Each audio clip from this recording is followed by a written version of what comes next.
sûr qu'il y avait des gros scatophiles à l'époque qui devenaient médecins juste pour ça. Oula, c'est pas assez là, apportez-moi le plat de résistance, plus de preuves s'il vous plaît. Ah, voilà.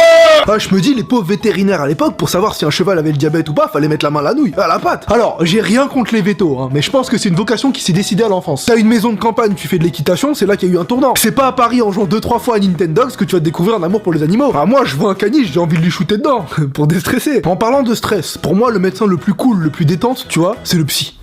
À quel point tu as si peu de problèmes dans ta vie pour être prêt à écouter ceux des autres. Moi, j'aurais pas cette patience. Docteur, j'ai pas d'amis.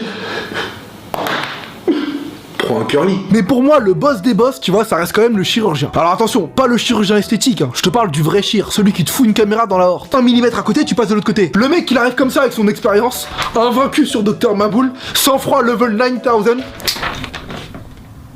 Ah, il est mort. Erreur médicale. Non, mais les histoires de chirurgiens bourrés